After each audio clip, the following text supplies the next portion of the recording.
The rain hammered the glass roof of the grand atrium like 1,000 tiny drums, but inside the silent hall, Cole Hartman stood frozen, breath caught in his chest, staring at the woman who should have hated him more than anyone else in the world. Aria Devlin, untouchable, brilliant, fiercely driven, stood under a chandelier of cascading gold light, her heels clicking softly as she stepped toward him. Her voice was steady, though her eyes trembled with something dangerously close to vulnerability when she said, "Dance with me before you regret it." The world, the music, the pain between them, all of it paused. This wasn't a request. It was a lifeline, a challenge, a last chance. If you believe in kindness, forgiveness, or second chances, please like, comment, share, and subscribe to Kind Heart Stories. Your support helps keep these stories alive for more hearts to find. Cole's fingers were still trembling from a day that had already broken him twice. The notice slipped under his apartment door that morning had confirmed what he feared. He was 3 days away from losing the only home his 7-year-old daughter, Suri, had ever known. His boss at the garage had spent the entire afternoon reminding him he was lucky to have a job at all, despite cutting his hours again. And now, standing in the most elegant ballroom he had ever seen, surrounded by people who had never tasted the kind of fear he lived with daily, he felt like an intruder, drifting too close to a flame. Aria Devlin was that flame. And yet here she was, asking him no, telling him to dance with her like it somehow mattered. The night unraveling around them hadn't been part of any plan. He had come to this charity gala only because Suri's teacher had managed to get him a volunteer spot serving drinks. His shirt collar didn't fit right, his shoes pinched his toes, and he wasn't supposed to be anywhere near the guests. But fate, or maybe misfortune, had pushed Aria straight into him when a careless server collided with her, sending a cascade of sparkling wine raining across her gown. Cole had caught her elbow before she slipped, steadying her, eyes locking with hers for a single electric second that left his breath uneven. Aria had snapped at everyone except him. Perhaps it was the exhaustion hidden behind his tired smile, or the apology in his posture, or the warmth of a man who knew what it meant to carry too much weight too quietly. She didn't know. She only knew she had asked him his name, and in the hum of the orchestra, she realized she hadn't asked a stranger's name in years. But what Cole didn't know, what he couldn't have known, was that Aria Devlin, CEO of Devlin Skyworks, wasn't at this gala to celebrate. She was here because her board was threatening to force her out after a disastrous quarter. She was here because her brother, the only family she had left, barely spoke to her anymore. She was here because she was tired of being the woman who had to be still every day of her life. And when she saw Cole again across the ballroom, later that night, his hands red from clearing trays, shoulders slumped, but spirit unbroken, something inside her cracked. The music softened into a slow waltz. People glided across the floor, unaware of the world shifting near the center of the room. Cole swallowed hard, shaking his head. He couldn't dance. He wasn't dressed for her world. He had a daughter waiting at home with leftover pasta and drawings on the kitchen table. He had responsibilities. Regrets. A past that had hardened him but never quite broke him. "I can't," he whispered, though the words never left his lips. His silence said everything. But Aria stepped closer. Close enough that he caught the faint blend of jasmine and rain from her hair. She spoke softly, not as a CEO, not as someone untouchable, but as someone standing on the brittle edge of her own loneliness. She repeated, "Dance with me before you regret it." As if she knew that regret was a language he spoke fluently. His hesitation stretched thin before he finally took her hand, not because this made sense, but because for the first time in months, someone looked at him like he wasn't invisible. The dance wasn't perfect. His steps were clumsy, his shoulders tense, and the borrowed shoes scraped against the polished floor. But Aria guided him gently, surprising even herself with the tenderness in her movements.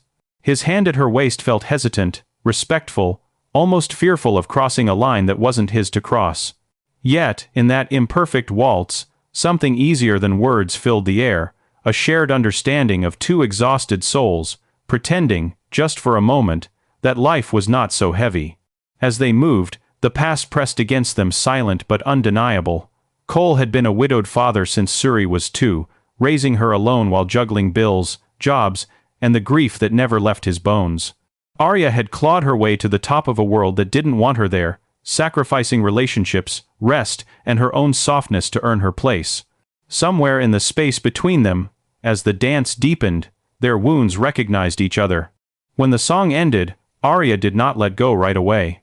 Instead, she searched his face, finding honesty carved into every tired line. He didn't belong in her world, but maybe that was exactly why she wanted him there, even for a moment.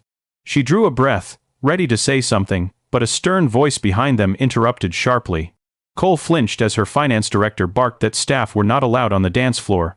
The humiliation burned hot under Cole's skin. For a moment, he saw himself through their eyes, poor, out of place. A man pretending to fit where he never could. Aria's expression hardened instantly. She stepped in front of Cole, shielding him in a rare reversal of power. Her voice, clear and cold, sliced through the murmurs. She told them she invited him. She told them it was her event, her rules. And she walked away without waiting for approval, taking Cole with her. They slipped out to the dim balcony overlooking the city, the amber glow painting sharp edges around her silhouette. Cole apologized too much, too quickly, because that was what life had taught him to do. Apologize for existing where he wasn't expected. Apologize for not having enough. Apologize for daring to want even small moments of beauty. Aria shook her head, telling him he had nothing to be sorry for. She admitted she hadn't danced in years. She admitted she had forgotten what it felt like to feel something real, something human, something unscripted. And Cole, humbled, did the one thing no one had done for her in a long time. He listened. Without agenda, without judgment, just listened. When the night ended, she surprised him by asking if she could meet his daughter one day. Cole almost laughed, overwhelmed by the strangeness of this universe, where CEOs invited themselves into the lives of mechanics and their children. But he saw sincerity in her eyes. And maybe, just maybe, he wanted Suri to meet someone who understood strength in a way he admired. The days that followed were not magical. They were complicated. Aria reached out more than he expected, inviting him to bring Suri to the park where she hosted a weekend charity event.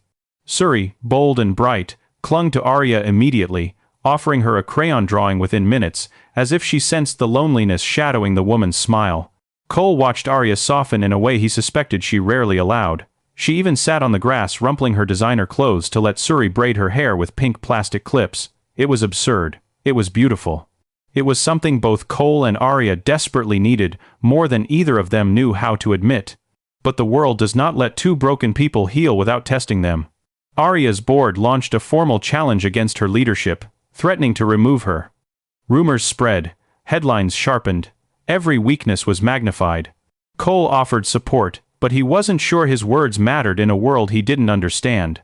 And then Cole's world collapsed again. His landlord, unmoved by another plea for time, posted a final notice. They would be evicted in 5 days. He hid it from Aria at first, ashamed, certain she would see him the same way the world saw men like him, burdens to be pitied quietly and kept at a distance. But Aria was not the world. She found the notice accidentally when she dropped by, to deliver a small gift for Suri, a tiny bracelet she saw the child admiring at the park. Cole's pride snapped like brittle glass when she confronted him, asking why he hadn't told her. He tried to explain how difficult it was to admit failure while struggling so hard to survive. Aria didn't pity him. She didn't offer charity. She offered something entirely different, a partnership. She told him she had grown up poor. She told him she understood shame, hunger, fear. She told him she wanted to help, not because she saw him as weak, but because she saw him as strong enough to deserve support. And she did help, not by giving him money, but by using her connections to find him stable, affordable housing near Suri's school. Cole didn't know how to thank her. But Aria didn't want thanks. She wanted presence, honesty. Someone who would stand with her, not behind her, when her own world threatened to fall apart. The vote at the Devlin Skyworks board meeting arrived like a storm. Aria walked in, wearing resolve like armor, though her hands shook faintly. Cole watched from the lobby, Suri by his side coloring in a small notebook. When Aria emerged hours later, exhausted but victorious, Cole felt something raw and unspoken surge through him, a fierce pride he hadn't felt in years. Suri ran to Aria, hugging her with the innocence only a child can give, and in that moment, Aria realized something she hadn't dared to feel. She was not alone anymore. Their story didn't end there. It didn't transform instantly into fairy tales or flawless days. It grew slowly, imperfectly, with late-night phone calls and early morning coffee cups, with Suri laughing louder than she ever had, and Aria learning what it meant to belong to someone who didn't care about her fortune but cared deeply for her heart. And sometimes, when the world became too heavy, Cole would put on the same waltz from the gala, take Aria's hand in the dim light of his kitchen, and remind her of the night everything began, the night she looked at a single dad and demanded a dance that neither of them knew would change their lives forever.